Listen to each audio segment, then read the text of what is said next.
নমস্কার বন্ধুরা, Pinki kitchen and knitting চ্যানেলে আপনাদের সবাইকে স্বাগত জানাই। আমি আবার একটু অসাধারণ কুকিং ভিডিও নিয়ে চলে এসেছি। আজকে আমার রেসিপির নাম হচ্ছে ট্যাংরা মাছের আলু দিয়ে দই রসা।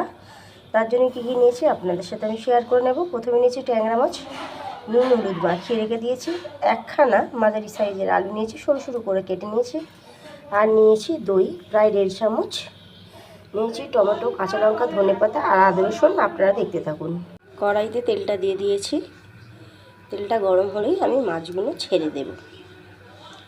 তেলটা আমার গরম হয়ে গেছে, এবার আমি মাছগুলো ছেড়ে দেব।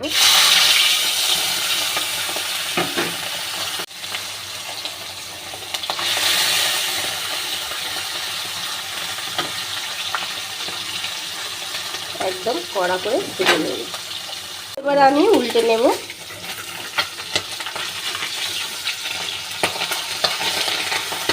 দেখুন এক সাইড লাল লাল হয়ে গেছে, আমি একটু ভালো করে হতে দিয়েছিলাম। এবার এটা হয়ে গেলে এবার আমি নামিয়ে নেব ভালো করে ভেজে। ভাজাটা হয়ে গেছে, এবার আমি নামিয়ে নেব।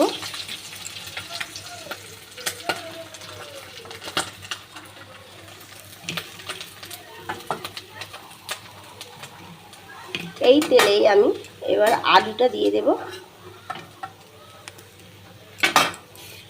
আপনারা না চাইলে নাও দিতে পারেন।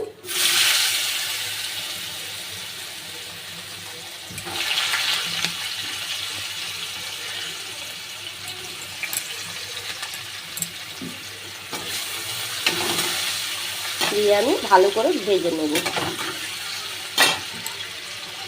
আলুটা আমার ভাজা হয়ে গেছে, এবার আমি টমেটোটা ওর মধ্যেই দিয়ে দেব।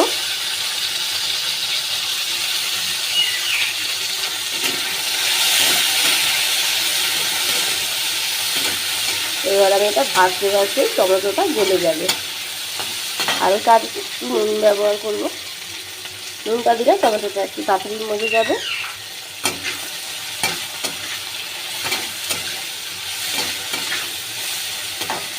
আর আমি মশলাটা তখন বলতে ভুলে গেছিলাম, দেবো আমি ছোটো চামচের 1 চামচ লঙ্কা গুঁড়ো, নুন পরিমাণ মতন, হলুদ গুঁড়ো ছোটো চামচের 1 চামচ, হাফ চামচ জিরে গুঁড়ো, হাফ চামচ আর ধনে গুঁড়ো হাফ চামচ।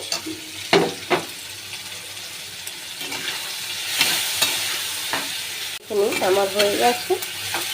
এবার আমি সব মশলাগুলো একসাথে দিয়ে দেব। হালকা একটু জল ব্যবহার করব।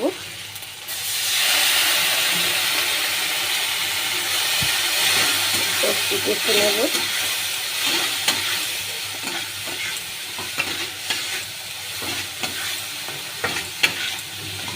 কিছুক্ষণ কষে নেওয়ার পরে আমি দইটা দিয়ে দেব।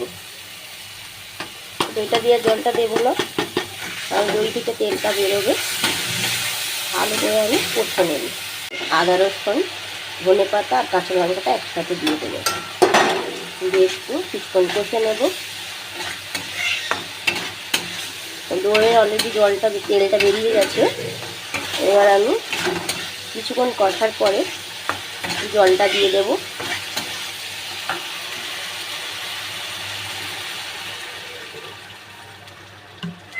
আমি আর জল দেব না।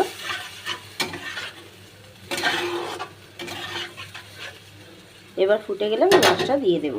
জলটা ফুটে গেছে, এবার আমি মাছটা দিয়ে দেব। দিয়ে একদম শুকনো শুকনো করে নেব।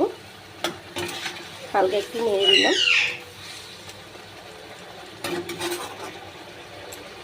এবার আমি কিন্তু একটু ঢাকা দিয়ে দেবো, যেহেতু আলুটা আছে। আলুটাকে আমি ভালো করে ভেজে নিয়েছিলাম, তাই একটু ঢাকা দিয়ে দেব। দেখুন আমার মাখা মাখা হয়ে গেছে। এবার আমি নামিয়ে নেব। দেখে নিন, ট্যাংরা মাছের দই রসা আমার রেডি হয়ে গেছে। যদি এই ভিডিওটা আপনাদের ভালো লেগে থাকে তাহলে আপনাদের কাছে আশা করব লাইক, কমেন্ট আর শেয়ার, অবশ্যই সাবস্ক্রাইব করতে ভুলবেন না। নমস্কার।